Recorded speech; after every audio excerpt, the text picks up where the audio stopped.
And so in the end, you saw how Hardik Pandya finished it off in style. He was a standout performer for India, undoubtedly the man of the match.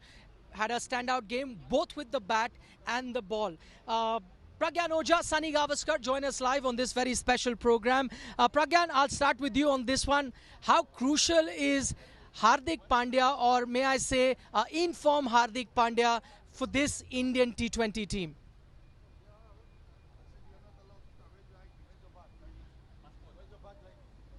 Uh, I think he's very important, Nikhil, because he gives that balance with the bat and with the ball. And we could clearly see the difference between India and Pakistan was Hardik Pandya.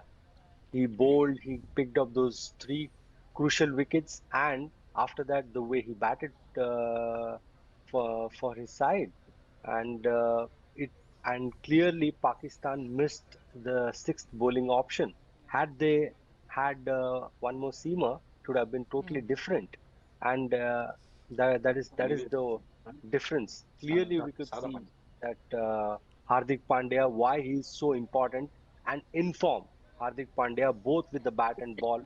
And mind you, he's also part of leadership group now.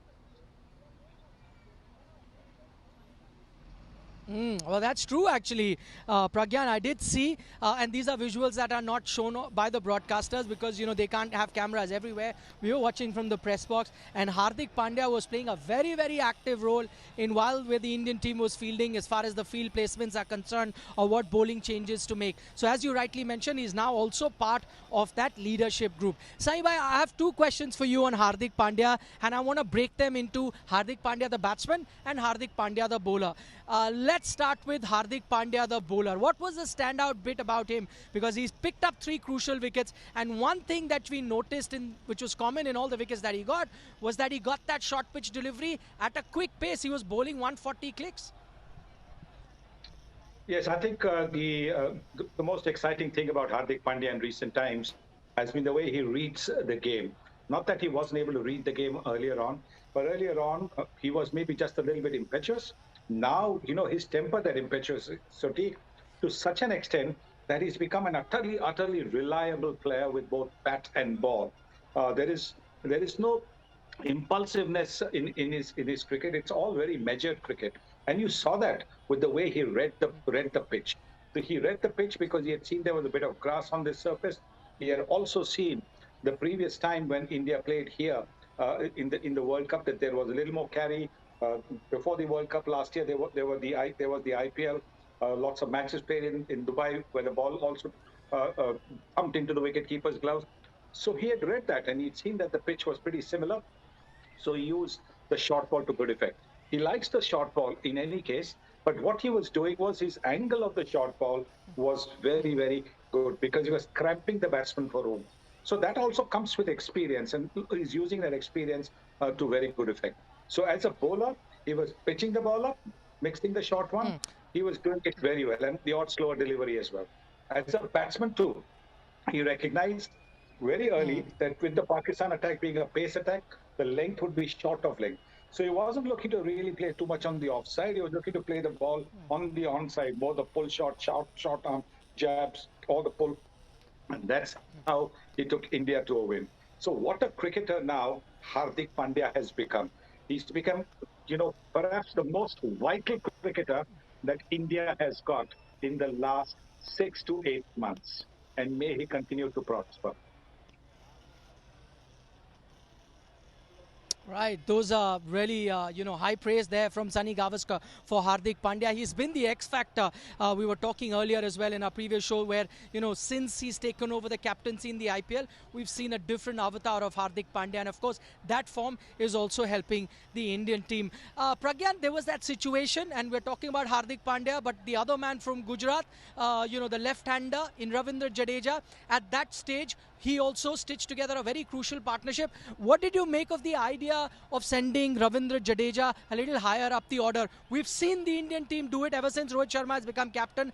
There have been a few occasions where Jadeja had been sent higher up the order, maybe because they were preparing for days like today. I think it wasn't surprising. I told you right earlier when we were discussing about this. I said we should not be surprised because we will see a lot of shuffle in the batting order because Rohit Sharma believes that for a particular situation, if he needs someone, then he will send him up. So, and also if you see, he believes in uh, uh, adapting to the situation. That's how it is. He thought that the spinners are bowling. They had one left-arm spinner and one leggy, so he wanted a left-hander to go in. And who better than Ravindra Jadeja? In recent past, he's been doing really well with the bat. So they just sent him up the order, and he did not disappoint the team. He took the responsibility. And the best part about this side, or maybe a good side, what you get to hear is complimenting each other. Jadeja was disappointed with himself because he could not finish the game, but at the same time he was praising that he was just trying to be a support system to Hardik Pandya.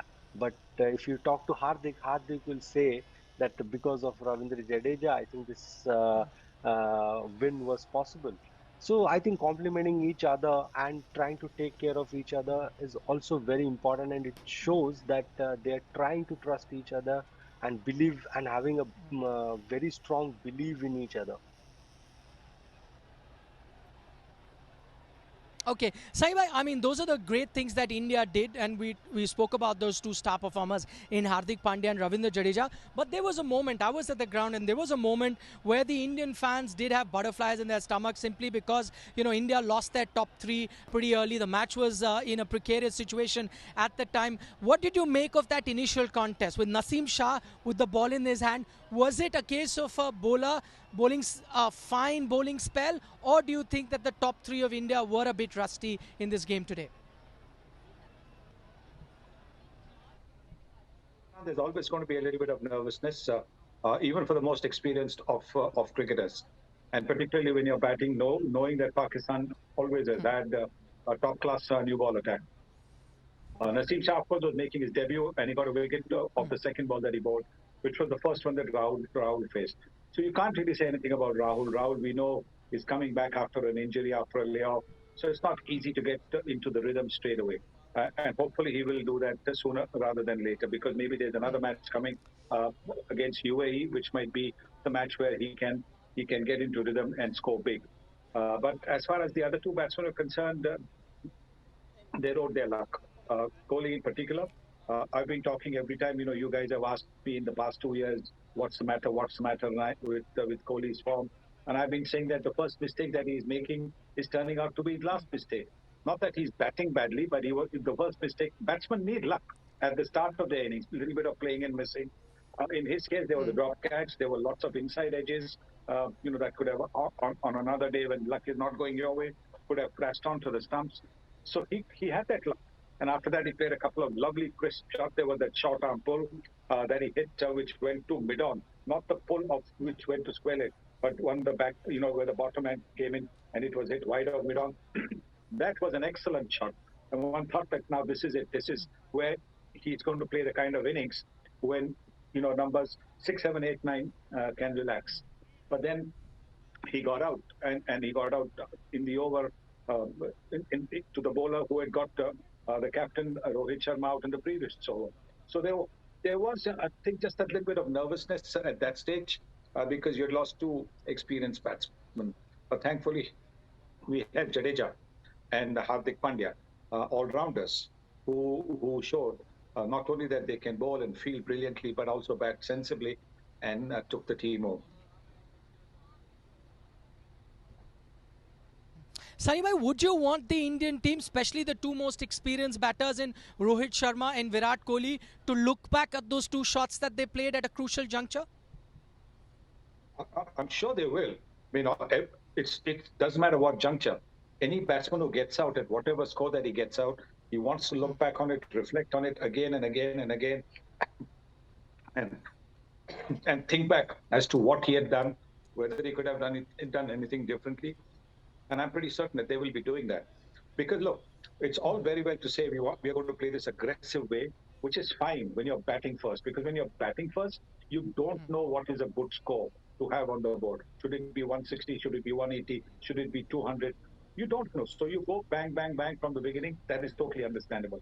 But when you're chasing 147, 148 with less than 7.5 runs and over required, then I think you need to play in a way that you shut the opposition out of the game completely. That didn't happen. That is where I was, and not just I, but so many Indian fans must have been just a little bit nervous when these two experienced batsmen got out the way they did. Pragyan, I'd like to know from you a word on Virat Kohli because how would you judge the innings that he played today? There are two ways to look at it. One, that some would be glad that he spent some time on the pitch, at least 30 odd balls, which was needed because he's coming back after a break. Or would you be slightly concerned because he didn't look like his fluent self, which we've gotten so accustomed to seeing Virat Kohli? How would you see his state today, and what would it be that Virat must be thinking? You think he'd be relieved that he got a few balls to stay and got that 30 odd, which could be crucial, or do you think no, he would be wanting more because he wasn't his fluent best? I think it'll be both. Knowing Virat closely, he must be at least little settled. I would say that that phase he had last year or maybe 1.5 year. So he must be little settled that he's got some runs. But at the same time, he must be thinking that now what do I do? How should I go forward now? And why I'm saying this is because when you look at Virat Kohli, if you look at all his batting videos, whenever he's reached that stage where he's settled, he's got that 30, 40, that's when he's become very dangerous, even in T20 cricket. That's when he has, and his biggest strength is taking those singles and doubles. And in the middle overs, he's never played those shots, those big shots, trying to go over trying to hit the ball out of the park or trying to muscle the ball out. He's a guy who times the ball really well. So I think that is something which you'll think about because that is where he used to be very dangerous. And that is the old Virat Kohli. That is something he will always think about. But saying that what he's gone through, this will make him feel that he's little settled and he's in a better space when you talk about mentally. Final question from you, Pragyan. How do you think this particular match sets up the tournament? Because one thing that we've seen with these two teams in the recent past, we've got one-sided encounters. For the majority of time, India was winning one-sided encounters. The last time these two teams played, Pakistan won a one-sided encounter. For once, we had a nail-biting finish. Because these two teams will play another time in this tournament, maybe the third time in the final, how do you see this close contest really set up this entire tournament? I think this is a game which I think sets the tone for the entire world. People who watch cricket, anywhere you go, for the first thing that they talk about is India, Pakistan, and then they talk about the Ashes or anything else. That's how this game is, and the way this game was witnessed, I'm very sure when you talk about the viewership or people uh, following Asia Cup will be much more talked about. I'm very, very sure because if you see today, most of us were busy planning our day, keeping this game in the mind. When was the last time that we did this?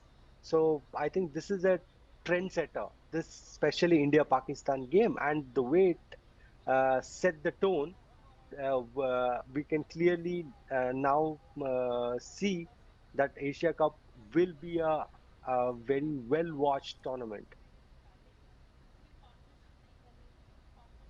All right, Pragyan, you just summed up what exactly were my feelings being here, feeling the excitement all around me, the build up to this particular game with the fans that were really coming in. Pragyan, Ojha, Sunil Gavaskar, thanks so much for taking our time and speaking to India today. Of course, these two gentlemen will be back with us every evening, 6:30 p.m. That's when we're going to be live, building up to this Asia Cup, where India has had a very fine start, beating Pakistan.